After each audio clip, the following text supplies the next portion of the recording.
हम आज के द इंडियन एक्सप्रेस डिस्कस करेंगे। तो हम फर्स्ट न्यूज़ डिस्कस कर रहे हैं। All India presiding officers conference हो रही है केवड़िया गुजरात में। तो वहाँ पर वाइस प्रेसिडेंट ने कुछ बातें कही हैं, तो हम वो देख लेते हैं। उनका पहली बात तो ये कहना है कि बहुत सारे जगहों पर जुडिशियल ओवररीच हो रहा है। फॉर एग्जाम्पल जैसे दिवाली फायरवर्क्स को सुप्रीम कोर्ट ने बैन कर दिया था, तो एक एग्जीक्यूटिव का काम है लेकिन इसे जजेस कर रहे हैं, तो ये एक जुडिशियल ओवररीच का एग्जाम्पल हो सकता है। दूसरा एग्जाम्पल ये हुआ जो जजेस अपॉइंट होते हैं और जो मॉनिटरिंग ऐसे जज जुडिशियल प्रोनाउंसमेंट्स आते हैं कि इस इन्वेस्टिगेशन को आप मॉनिटर करो, तो वाइस प्रेसिडेंट का कहना है ये सब एग्जीक्यूटिव के रोल है, जो कि अब सुप्रीम कोर्ट या फिर कोई कोर्ट इस पर प्रोनाउंसमेंट्स दे देता है तो इससे ओवररीच हो रही है। सबको अपने जुरिस्डिक्शन में काम करना चाहिए, लेजिस्लेटिव, एग्जीक्यूटिव, जुडिशरी, तो किसी को भी अपने जुरिस्डिक्शन से बाहर जाके काम नहीं करना चाहिए, तभी एक हार्मनी मेंटेन रहती है और एफिशिएंट चेक्स एंड बैलेंसेस रहते हैं। तो अब देख लेते हैं कि कहा क्या है। वाइस प्रेसिडेंट वेंकैया नायडू ने क्या क्या बोला है। Curbing Diwali fireworks, denying the executive a role in the appointment of जजेस and monitoring investigations or judicial pronouncements giving a distinct impression of overreach. इसके अलावा executive and the judiciary should respect jurisdictional sanctity enshrined in the constitution. तो जो कि constitution में एंश्राइंड है कि दोनों को अपने काम करने चाहिए और एक दूसरे के ज्यूरिसडिक्शन में नहीं जाना चाहिए, तो वो हमें मेंटेन करना चाहिए। Our constitution has demarcated very clear domains of each of these three organs in the lines of separation of powers.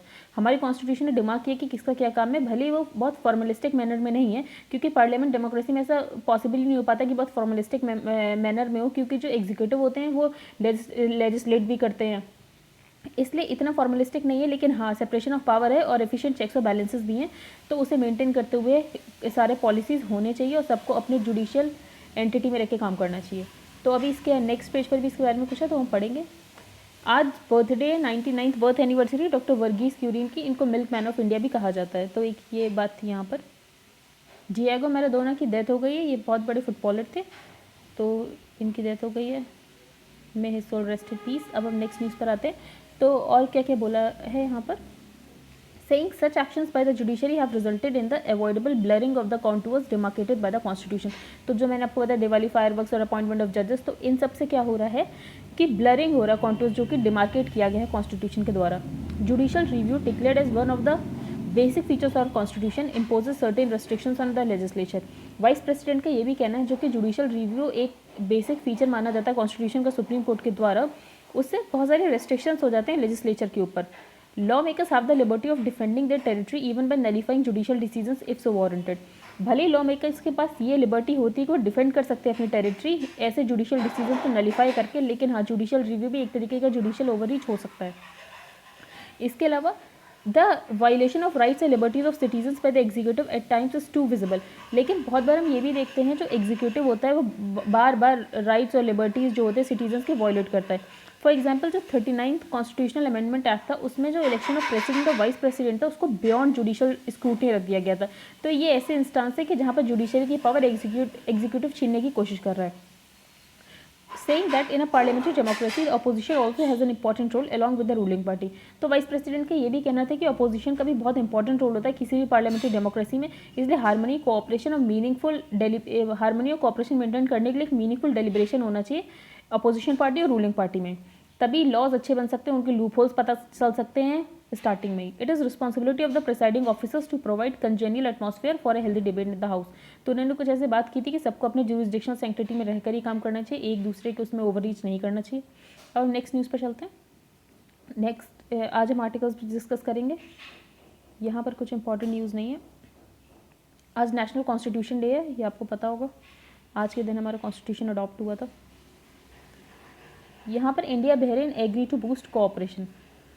India and Bahrain on Wednesday agreed to strengthen their ties in areas of defense and maritime security, space technology, trade and investment, infrastructure, IT, fintech, health, hydrocarbon and renewable energy। तो अभी हमारे external affairs minister Bahrain की visit पर गए हुए हैं, तो वहाँ पे इंडिया और बहरीन ने बोला है कि वो अपने टाइज स्ट्रेंथन करेंगे। कौन कौन से एरियाज़ में, यहाँ आप देख सकते हैं, डिफेंस, मैरीटाइम सिक्योरिटी और भी बहुत सारे एरियाज़ हैं। बाकी बहरीन में हमारे 3 लाख इंडियन कम्युनिटी बहरीन में है जो वहाँ पर लेबर की तरह काम करती है। तो मिनिस्टर ने, जो हमारे एक्सटर्नल अफेयर्स मिनिस्टर गए थे, उन्होंने बहरीन की लीडरशिप को थैंक यू भी बोला है कि आप हमारे एक्सेप्शनल केयर की हमारी कम्युनिटी के ड्यूरिंग द कोविड-19 टाइम। और इसके अलावा दोनों साइड्स ने ये भी अफर्म किया है कि वो अपने कोविड रिलेटेड ऑपरेशंस में दोनों एक दूसरे को स्ट्रेंथन करेंगे। इसके अलावा एयर बबल अरेंजमेंट भी किया गया between the two countries. Air bubble arrangement ये होता है, फॉर एग्जाम्पल अभी कोविड-19 चल रहा है तो उसके लिए सारी इंटरनेशनल फ्लाइट्स बंद है, तो कुछ स्पेशल प्रोविजन करने की यहाँ से इंडिया से बहरीन जा सकें, फ्लाइट से बहरीन से इंडिया आ सके, तो उसको बोलते हैं एयर बबल अरेंजमेंट। तो एयर बबल अरेंजमेंट भी हुआ है इंडिया और बहरीन के बीच में। अब हम नेक्स्ट न्यूज़ पर चलते हैं। Transgender persons get portal for gender certificate. तो आपको पता होगा एक एक्ट आया था transgender person protection of rights rules 2020। तो इस एक्ट में ये बोला गया है कि अब उस एक्ट को धीरे धीरे इंप्लीमेंट करने की कोशिश की जा रही है। For example that the government hopes the portal helps people from the community to come forward and get transgender certificate and identity cards as per their self perceived identity। तो वो अपने आप को जैसा सेल्फ परसीव कर सकते हैं वो आके इस पोर्टल पे अपनी आइडेंटिटी यहाँ से कलेक्ट कर सकते हैं, तो इससे उनको आइडेंटिटी मिल जाएगी। तो जो भी राइट्स इसके अंदर मिलने इस एक्ट के थ्रू तो वो उनको ये सारे राइट्स अवेल हो सकते हैं। तो अब the ministry will also open shelter homes. तो ट्रांसजेंडर पर्सन के लिए शेल्टर होम्स भी ओपन किए गए और ऐसा पहला होम कहाँ ओपन किया गया, इन गुजरात वडोदरा ऑन वेंसडे। तो गुजरात के वडोदरा डिस्ट्रिक्ट में ये अब ओपन किया गया है पहला ट्रांसजेंडर शेल्टर होम। अब हम नेक्स्ट न्यूज़ पर चलते हैं। यहाँ पर कुछ इंपॉर्टेंट न्यूज़ नहीं है। मलयालम की फिल्म जलीकट्टू है वो इंडिया की एंट्री है टू द ऑस्कर। तो ये आपको पता होना चाहिए। Malayalam film Jallikattu is India's official entry to the best international feature film category of the 93rd academy awards. अब हम नेक्स्ट न्यूज़ पर चलते हैं।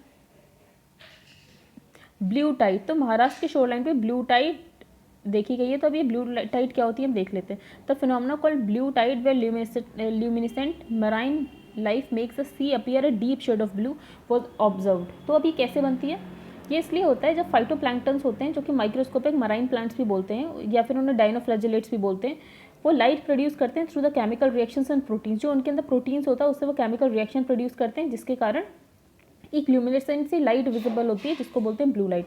तो जब ये वेव्स डिस्टर्ब करते हैं यूनिसेलुलर माइक्रो ऑर्गेनिज्म से तो ये ब्लू लाइट को रिलीज़ करते हैं, तो इससे ये ब्लू टाइड इसको ही बोलते हैं। और ये रिकरिंग फिनोमेना है पर ये सिटी बीचेस में ज़्यादातर नहीं मिलता है। पहले एक तो ये भी इसका रीज़न है कि हमारे बीचेस पर पोल्यूशन बहुत ज़्यादा है। तो आपको पता होना चाहिए फाइटोप्लैंक्टन्स की वजह से, एक कॉमन सी न्यूज़ है, फाइटोप्लैंक्टन्स की वजह से केमिकल रिएक्शन होता है प्रोटीन्स में जिससे वेव्स जब उनको डिस्टर्ब करती है यूनिसेलुलर माइक्रो ऑर्गेनिजम्स को तो वो इस ब्लू लाइट को रिलीज़ करते हैं। तो एक ये न्यूज़ होगी। अब हम नेक्स्ट पर चलते हैं। इस आर्टिकल में ऐसा कुछ इंपॉर्टेंट नहीं था, बस एक दो फैक्ट्स हम देख लेते हैं। सबसे पहले ये कि आरएसएस की 2 मैगजीन है, ऑर्गेनाइजर और पंचजन्य। और ऑथर ने ये बोला है कि जुडिशरी भी कहीं ना कहीं ऐसी चीज़ों को सपोर्ट करती है। फॉर एग्जाम्पल लव जिहाद का जो एक्ट आया है तो कहीं ना कहीं जुडिशरी भी इसके लिए रिस्पॉन्सिबल है। तो जुडिशियल एपरेटस में उसने एक एग्जाम्पल दिया है एक केस का, वो हम देख लेते हैं। एक हादिया एक लड़की का केस था, वो यंग हिंदू वुमेन थी केरला की जो कि इस्लाम में कन्वर्ट हो गई थी 2015 में। फिर उसने एक मुस्लिम मैन से शादी की थी 2016 में। उसके पेरेंट्स ने कोर्ट में पिटिशन फाइल की, ये कहा कि उसको फोर्सिबली मैरी किया गया और कन्वर्ट कर दिया गया है जबकि वो ऐसा नहीं चाहती थी, उसके ओन फ्री विल के अगेंस्ट। तो स्टेट हाई कोर्ट ने पेरेंट्स की साइड ली और उस मैरिज को इनवैलिडेट कर दिया मई 2017 में और हादिया को वापस से गार्जियनशिप के अंदर रख दिया, मतलब उसके पेरेंट्स के पास वापस भेज दिया। और ये आर्ग्यू किया कि ये vulnerable girl victim of Islamist group हो गई, इस्लामिस्ट ग्रुप ने इसको एक विक्टिम बना लिया था इसलिए इस्लाम में कन्वर्ट हो गई थी, ऐसा हुआ। फिर उसके हस्बैंड ने इस डिसीजन के अगेंस्ट अपील किया सुप्रीम कोर्ट में। उसके बाद नेशनल इन्वेस्टिगेशन एजेंसी को बोला गया कि आप इस इस्लामिस्ट कॉन्स्पिरेसी को देखें कि क्यों ऐसा हुआ। फिर एनआईए ने जब अपनी इन्वेस्टिगेशन की तो पता चला था ऐसा कुछ नहीं था। पर इसमें देखने वाली बात यह है कि जब तक एनआईए की इन्वेस्टिगेशन का रिजल्ट नहीं आया था उससे पहले ही जज ने उसको पेरेंटल कस्टडी में भेज दिया था, लेकिन जब रिजल्ट आया तो उसके बाद उन्होंने वापस से मैरिज को वैलिड किया। तो ये भी है कि जुडिशियल एपरेटस कैसे काम कर रहा है, धीरे धीरे इन चीज़ों को थोड़ा स्ट्रेंथन करने की उसकी भी कहीं ना कहीं कॉन्ट्रीब्यूशन होता है। तो ये आर्टिकल था, इसमें कुछ इंपॉर्टेंट नहीं था। Strike for the constitution. तो आज on November 26, 1949 the constitution assembly submitted the draft constitution. तो इसमें क्या क्या बातें, Ambedkar fear seem to be coming true. तो ऑथर का कहना है कि ये था कि डेकेड्स में क्या होगा कॉन्स्टिट्यूशन के बेसिस पर हमारी डेमोक्रेसी चल पाएगी, तो अब उसमें कुछ बात की गई है। The constitution is under threat from the very same institution the legislature executive and judiciary that are expected to safeguarded. Author का कहना है कि जिन इंस्टीट्यूशंस को कॉन्स्टिट्यूशन को सेव करना था अब वही इसके लिए थ्रेट बन गए हैं। जो पहले जो ये वाला डे था उसको अब November 26 को कॉन्स्टिट्यूशन डे की तरह सेलिब्रेट करने लग गए। जिस तरीके से जो लेजिस्लेशन होते हैं वो एसेंस ऑफ कॉन्स्टिट्यूशन को नेगेट करते हैं। फॉर एग्जांपल डेलिब्रेट डिबेट्स नहीं होती है, मेलाफाइड इंटेंट होता है गवर्नमेंट का कि वो बिल पास कर दे बिना पार्लियामेंट में डिस्कशन किए। तो ये सारी चीज़ें ये दिखाती है कि हमारा कॉन्स्टिट्यूशन कैसे अंडर थ्रेट है, क्योंकि अगर पार्लियामेंट रिडंडेंट हो जाएगी तो डेमोक्रेसी डेंजर में आ जाएगी। The passage of the anti farmer bills and anti worker labour codes is an example of how undemocratically legislation is pushed through. तो ऑथर का कहना है जैसे एंटी फार्मर बिल्स हमने देखा कि पास हुए बिना किसी डेलिब्रेशन डिस्कशन से और ना ही पार्लियामेंट में कोई डिबेट हुई, और जैसे एंटी वर्कर लेबर कोड्स पास हुए, तो इससे पता चलता है किस तरीके से अनडेमोक्रेटिकली लेजिस्लेशन हमारे यहाँ पुश थ्रू किए जाते हैं। It is tragic that the institutions of governance are flattening the constitution in a calculated manner and in flagrant violation of equity and justice. Author का कहना है कि ये बहुत ट्रैजिक है, ये देखना कैसे जो गवर्नेंस के इंस्टीट्यूशन जिनको इन्हें सेफगार्ड करना था वो ही किस तरीके से कैलकुलेटेड वे में कॉन्स्टिट्यूशन को अंडरमाइन कर रहे हैं, जो कि बहुत ही ज़रूरी होता है किसी भी रूल ऑफ लॉ को चलाने के लिए। इसके अलावा सुप्रीम कोर्ट ने क्या ऑब्जर्व किया, अभी जो आर्टिकल 32 वाली बात थी कि डॉक्टर BR अम्बेडकर के ये कहना था कि बहुत ही इंपॉर्टेंट आर्टिकल है, ये heart and soul of the constitution है, क्योंकि राइट टू कॉन्स्टिट्यूशन रेमेडीज, आपका कोई भी फंडामेंटल राइट वायलेट होता है तो आप सुप्रीम कोर्ट में जाकर बोल सकते हैं मेरा फंडामेंटल राइट वायलेट हुआ है, तो उसके लिए आर्टिकल था। तो ऑथर का कहना है, if the supreme court discourages the people taking recourse to the heart and soul of the constitution then which institution would ensure and empower people to adhere to the constitution. तो author का ये कहना है कि जैसे supreme court article 32 की petitions को discourage कर रही है, तो अब जो जिस जुडिशरी को हमारे आर्टिकल्स को सेव करना था, हमारे फंडामेंटल राइट्स को हमें दिलवाना था, वही ऐसा कर रही है, तो लोग कैसे इनकरेज होंगे कि उनके अंदर कॉन्स्टिट्यूशनल वैल्यूज आएँ। In the case of relief for migrant workers, author का कहना है जब माइग्रेंट वर्कर्स का केस चल रहा था तो सुप्रीम कोर्ट ने पहले बोला कि वो उसके अंदर आता ही नहीं है, पब्लिक पॉलिसी का मैटर है, इसमें जुडिशियल इंटरवेंशन का कोई स्कोप नहीं है। लेकिन बाद में जब तक सुप्रीम कोर्ट ने जब इंटरवीन किया तब तक बहुत सारे लोग अनइमेजिनेबल हार्डशिप झेल चुके थे। इसके अलावा if the executive, legislature and judiciary violate the spirit of the constitution then there would be utter lawlessness। तो ऑथर का कहना है अगर तीनों ही स्पिरिट ऑफ द कॉन्स्टिट्यूशन को वायलेट करेंगे तो लॉलेसनेस हो जाएगी, एनार्की आ जाएगी। Time has come to bring in the directive principles of the constitution. Author का कहना है कि अब तो ये टाइम आ गया कि हमें अपने DPSP इंप्लीमेंट करने चाहिए, लोगों को सोशल, इकोनॉमिक और पॉलिटिकल जस्टिस प्रोवाइड होनी चाहिए। ऑथर का कहना है कि हम बैकड्रॉप ऑफ इवेंट्स में देख सकते हैं कैसे नेशन वाइड स्ट्राइक चल रही है, ट्रेड यूनियंस की स्ट्राइक चल रही है, ऑर्गेनाइजेशन ऑफ पीजेंट्स स्ट्राइक कर रहे हैं, and rural poor are raising not only economic demands. उनका कहना है उनके सिर्फ इकोनॉमिक डिमांड्स ही नहीं है, वो ये भी कह रहे हैं कि कॉन्स्टिट्यूशन और डेमोक्रेसी को सेव करना चाहिए। तो ये आर्टिकल था कि कैसे कॉन्स्टिट्यूशन हमारा दिक्कत में चल रहा है और उसको अंडरमाइन किया जा रहा है। अब ये आर्टिकल है नॉट बाई मेजॉरिटी अलोन। तो ऑथर का कहना है कि हम नॉर्मली सोचते हैं डेमोक्रेसी क्या होती है, इलेक्टेड गवर्नमेंट, पर ऑथर ने कहा कि डेमोक्रेसी उससे बहुत ज़्यादा होता है। 2500 सालों में कैसे कैसे डेमोक्रेसी डेवलप हुई और कैसे कैसे एफिशिएंट चेक्स एंड बैलेंसेज आए हैं इलेक्टेड और अनइलेक्टेड इंस्टीट्यूशंस के बीच में, वो हम देखते हैं। फॉर एग्जाम्पल रिकॉर्डेड हिस्ट्री में हम देखते हैं तो ग्रीक्स था, वो पहला ऐसा कंट्री था जिसने एक्सपेरिमेंट किया विद मॉडल्स ऑफ गवर्नमेंट। वहाँ पे मोनार्कीज भी थी, ओलिगार्कीज भी थी, डेमोक्रेसी भी थी। फॉर एग्जाम्पल एरिस्टोटल जो कि एंशिएंट ग्रीक फिलोसफर थे, उन्होंने बोला था मोनार्कीज जो होती हैं they were for the benefit of the monarchs, वो मोनार्क्स के बेनिफिट के लिए होती हैं। जो ओलिगार्कीज होती हैं वो होती है benefit of man with means, और जो डेमोक्रेसीज होती हैं वो होती है benefit of man without means, मतलब जिनके पास कुछ भी नहीं है उनके लिए भी बेनिफिट होगी डेमोक्रेसी। लेकिन प्लेटो विच वॉज एरिस्टोटल्स ग्रुप, वो इसके एग्रीमेंट में बिल्कुल नहीं थे, क्योंकि जो स्पार्टा का सिटी था वहाँ पे ओलिगार्की थी, लेकिन जो एथेंस था वहाँ पे रॉ डेमोक्रेसी थी। स्पार्टन्स ने एथेंस पर रूल किया था कुछ सालों तक। When they left, the Athenians held a court to punish the supporters of the Spartans। तो जब स्पार्टन्स वहाँ से चले गए थे तो एथेनियंस ने एक कोर्ट बनाया और वहाँ पे पनिश किया जो जो स्पार्टन्स को सपोर्ट करते थे। तो उसमें से 21,000 एथेनियंस थे जो कि प्रिविलेज बैकग्राउंड्स के थे, उनको स्टेडियम में खड़ा किया गया और फिर उसके बाद उनको मारने का वो दे दिया गया। तो उसमें एक सोक्रेटिस भी थे जो कि एक कोलैबोरेटर थे with the Spartans. He was sentence to death prompting Plato to dismiss Athenian democracy as a kleptocracy. तो इसके बाद क्या हुआ, प्लेटो ने क्या बोला, जो एथेनियन डेमोक्रेसी वो डेमोक्रेसी है ही नहीं, वो क्लेप्टोक्रेसी है, स्टेट ऑफ अनरिस्ट्रेंड पॉलिटिकल करप्शन, जहाँ पे पॉलिटिकल करप्शन अनरिस्ट्रेंड है। तो इससे हम देख रहे हैं कि पहले रॉ डेमोक्रेसी किस टाइप की थी, मतलब वहाँ पे लोगों को ऐसी पनिशमेंट दे दिया जाता था, डेथ दे दी जाती थी अगर आप किसी को सपोर्ट कर रहे हैं। तो उससे डेमोक्रेसी धीरे धीरे कैसे आगे बढ़ी हम देखते हैं। अब ऑथर क्या कहना है कि डेमोक्रेसी अभी भी बहुत अलग अलग है बहुत कंट्रीज में। फॉर एग्जांपल हमने राइज ऑफ डिक्टेटर भी देखा लाइक हिटलर एंड मुसोलिनी, पर उसके बाद बहुत ग्रेट डेमोक्रेट्स भी देखे। फॉर एग्जांपल अभी हम इलेक्शन देखते हैं तो रशिया में जिस तरीके से इलेक्शन होता है और अमेरिका में जिस तरीके से इलेक्शन होता है, कहने को तो दोनों डेमोक्रेसी है लेकिन दोनों के इलेक्शन एक दूसरे से बहुत ज़्यादा अलग होते हैं। The difference is that in the world successful democracies like the US, UK and India there is a fine balance between the elected and non-elected institutions with enough safeguards। तो रशिया से US के elections क्यों ज़्यादा अच्छे हैं और वो ज़्यादा सक्सेसफुल डेमोक्रेसीज क्यों है, क्योंकि उनमें एक फाइन बैलेंस है इलेक्टेड और नॉन इलेक्टेड इंस्टीट्यूशंस के बीच में। जब स्टार्टिंग में हमारा कॉन्स्टिट्यूशन ड्राफ्ट हो रहा था तो यूनिवर्सल एडेड फ्रेंचाइज को लेकर बहुत डिबेट हुई कि ऐसा करना चाहिए कि नहीं करना चाहिए, लेकिन फिर राजेंद्र प्रसाद जो कि हमारे चेयरमैन थे कॉन्स्टिट्यूट असेंबली के और फर्स्ट प्रेसिडेंट भी थे, उनका ये कहना था, उन्होंने भरोसा दिखाया raw political wisdom of the average Indian, और उन्होंने बोला नहीं, हमको सबको वोट देने का अधिकार देना चाहिए। Institutions to safeguard the democratic process, 7 decades of India's democratic experience bear testimony to the political maturity of the Indian people। और ऑथर का कहना है कि जिस तरीके से हमारी डेमोक्रेसी चल रही है तो इससे ये देखा जा सकता है कि राजेंद्र प्रसाद जी ने सही सोचा कि हाँ, हमारा कॉन्स्टिट्यूशन ऐसे प्रोटेक्ट हो सकता है और सबको हमें वोट देने का राइट देना चाहिए। लेकिन ऑथर का ये कहना है कि महात्मा गांधी जो थे वो बहुत बिग एडमायर नहीं थे पार्लियामेंट्री सिस्टम का, पार्लियामेंट्री सिस्टम के वो बहुत बड़े बिग एडमायर नहीं थे। इसके अलावा अंबेडकर को भी लगता था कि इससे सबको इक्वल राइट्स नहीं मिलेंगे। फॉर एग्जांपल हम यहाँ पर देखते हैं, they have system suited to their genius. Mahatma Gandhi का ये कहना था कि जैसे यूएस के पास जो सिस्टम है या फिर रशिया के पास वो सिस्टम है, वो उन्होंने अपने अकॉर्डिंग सिस्टम बनाया। We must have our suited to ours, हमें अपने अकॉर्डिंग सिस्टम बनाना चाहिए। I have described it as Ram Rajya. तो महात्मा गांधी चाहते थे कि जो हमारे यहाँ सिस्टम होना चाहिए वो राम राज्य का होना चाहिए, sovereignty of the people based on pure moral authority. उन्होंने ये बात अपने हरिजन में भी लिखी थी जो उनकी वो थी।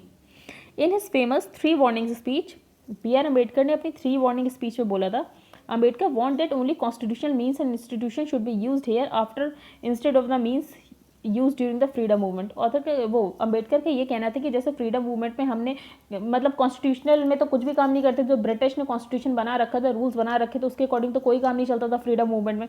तो अम्बेडकर का ये कहना था कि अब इसके बाद हमें कॉन्स्टिट्यूशनल मीन्स और इंस्टीट्यूशन ही फॉलो करने चाहिए। उन्होंने ये भी इंपॉर्टेंस दिखाया कि किसी भी पॉलिटिकल डेमोक्रेसी के सक्सेस होने के लिए सोशल डेमोक्रेसी बहुत ही इंपॉर्टेंट होती है। Both were responding to the experience of their times. अब गांधी ये क्यों बोल रहे थे, Gandhi was referring to the tyranny of the British rule, क्योंकि ब्रिटिश रूल ने सारी पावर अपने हाथ में ले रखी थी, इसलिए गांधी चाहते थे एक डिसेंट्रलाइज सिस्टम होना चाहिए जो कि विलेज लेवल पे होना चाहिए और सब सॉवर्न होने चाहिए। और अंबेडकर ये बात क्यों बोल रहे थे, अंबेडकर रिस्पॉन्ड कर रहे थे ऑपरेसिव कास्ट सिस्टम का, इसलिए वो कास्ट सिस्टम खत्म करना चाहते थे। नाइदर वॉज अगेंस्ट डेमोक्रेसी, कोई भी डेमोक्रेसी के अगेंस्ट नहीं थे, but both were against the idea of majoritarian rule. Gandhi के लिए क्या था, democracy meant the weak getting the same chance as the strong. For Ambedkar it was about giving voice to the voiceless. तो दोनों के थोड़े अलग पॉइंट ऑफ व्यू थे, पर दोनों ये नहीं चाहते थे कि मेजोरिटेरियन रूल हो जाए और माइनॉरिटी का ध्यान ही नहीं रखा जाए। For democracies to succeed, both Gandhi and Ambedkar believed that the parliamentary majorities need to be restrained through constitutional ethics and public morality। फिर उन्होंने सोचा कि पार्लियामेंट्री मेजॉरिटीज़ जो होंगी उनको हम रिस्ट्रेन कर सकते हैं। कैसे, क्योंकि उनको हम बहुत ज़्यादा पावर तो नहीं दे सकते, तो उसके लिए कुछ कॉन्स्टिट्यूशनल एथिक्स होने चाहिए, पब्लिक मोरालिटी होनी चाहिए। कॉन्स्टिट्यूशनल एथिक्स ये होते हैं कि लीडर्स हों वो कॉन्स्टिट्यूशन ऑर्डर को रिस्पेक्ट करें। फॉर एग्जांपल अमेरिका में कन्वेंशन है कि अगर एक प्रेसिडेंट दूसरे प्रेसिडेंट जब जाता है तो वो जो नेक्स्ट प्रेसिडेंट आता है उसको एक लेटर देता है, इसमें उसमें ये लिखा होता है, we are just temporary occupants of this office that makes us guardians of those democratic institutions and traditions. कि हम इस ऑफिस के बस टेम्पररी ऑक्यूपेंट्स हैं, तो हमें जो भी डेमोक्रेटिक इंस्टीट्यूशंस उनको गार्ड करना है। तो ऐसा बराक ओबामा ने डोनाल्ड ट्रंप को भी लिखा था और होप से वो आगे वाले को भी लिखेंगे। The elected must protect all the unelected instruments of democracy. जो इलेक्टेड है वो सारे इंस्ट्रूमेंट्स ऑफ डेमोक्रेसी को प्रोटेक्ट करे, जुडिशियल, मीडिया और सिविक ऑर्गेनाइजेशन को। India's democracy, as emphasized by the makers of its constitution, thrived essentially because of the respect of the leaders for ethical constitutionalism। तो author का कहना है कि India की डेमोक्रेसी इसलिए बहुत एसेंशियली थ्राइव की है क्योंकि जो लीडर्स हैं वो रिस्पेक्ट करते हैं कॉन्स्टिट्यूशनलिज्म को और moral activism of grass root activities. Neither should see the other as an enemy and try to bring them down. तो कोई भी एक दूसरे के एनिमी की तरह ना देखो, उसको डाउन लाने की कोशिश ना करे। तो ये आर्टिकल था। अब हम ये देखते हैं, ये कोविड-19 का ये साइन हो सकता है कि उससे लंग फिब्रियोसिस जाली हो सकते हैं। ये बहुत लोगों में देखे गए। Devastating pulmonary fibrosis, the scarring और inflammation of the tissue around the air sacs of the lung. इसमें क्या होता है, जो लंग्स के एयर सेक्स होते हैं वहाँ पर इन्फ्लेमेशन डेवलप हो जाता है, जिससे फटीग होती है और शॉर्टनेस ऑफ ब्रेथ होती है। तो बहुत सारे सर्वाइवर्स में ये पाया गया कि उनको लंग फिब्रोसिस हो रहा है। तो पहले लंग फिब्रोसिस बहुत ही लेस कॉमन था, ये ज़्यादातर एल्डरली पीपल में होता था क्योंकि उनके लंग्स स्टिफ हो जाते थे और ऑक्सीजन उसमें उतनी ज़्यादा एंटर नहीं कर पाती थी ब्लड में। अगर कोविड-19 वायरस की वजह से लंग फिब्रोसिस होने लग रहा है तो ये माना जा सकता है कि आगे फ्यूचर में बहुत ज़्यादा पेशेंट्स हो सकते हैं लंग फिब्रोसिस के। तो ये बस एक न्यूज़ थी। अभी ये न्यूज़ है कि महात्मा गांधी को जो आइकॉनिक स्टैचू अब नया पार्लियामेंट बिल्डिंग बन रही है, तो अब नया पार्लियामेंट बिल्डिंग में शिफ्ट किया जाएगा। तो ये स्टैचू किसने बनाया था हम देख लेते हैं। The statue in front of which thousands of visitors to Parliament House pose for pictures. उस समय इसको अनवील किया था प्रेसिडेंट शंकर दयाल शर्मा ने और इसको डोनेट किया था by the urban development ministry according to the Rajya Sabha website. और इसे किसने बनाया, इसे राम वी सुतार ने बनाया जो कि अब 95 ईयर्स की। उन्होंने स्टैचू ऑफ यूनिटी को भी डिज़ाइन किया है जो कि वर्ल्ड का टॉलेस्ट स्टैचू है जो कि गुजरात में। अब ये आर्टिकल है कि जो मुस्लिम मिनिस्टर्स हैं वो अकॉर्डिंग टू देयर पॉपुलेशन बहुत कम है, तो मतलब उनका अंडर रिप्रेजेंटेशन है। फॉर एग्जांपल अगर हम 10 स्टेट्स लें where 80% of India's Muslim reside, the total strength of the council of ministers 281 है, जिसमें से सिर्फ 16 मुस्लिम्स हैं। और मुस्लिम 2011 के सेंसस के हिसाब से 14.2% है, लेकिन मिनिस्टर्स देखो तो सिर्फ 3.93% है, तो बहुत ही ज़्यादा अंडर रिप्रेजेंटेशन है मुस्लिम्स का। ये उसके बारे में था। अब हम नेक्स्ट न्यूज़ पर चलते हैं। अब जो लक्ष्मी विलास बैंक है उसको डीबीएस बैंक में बना दिया गया है और फाइनल एमलगेमेशन हो गया है, और जो भी इक्विटी शेयर होल्डर्स हैं जिनके भी शेयर्स थे वो सारे रिटर्न ऑफ कर दिए गए हैं। तो जो भी अगर उनके स्टॉक एक्सचेंज में होंगे भी एलवीबी के जितने भी शेयर्स वो सारे डीलिस्ट हो जाएंगे आज से। तो I think that's it for today. Thank you and have a nice day.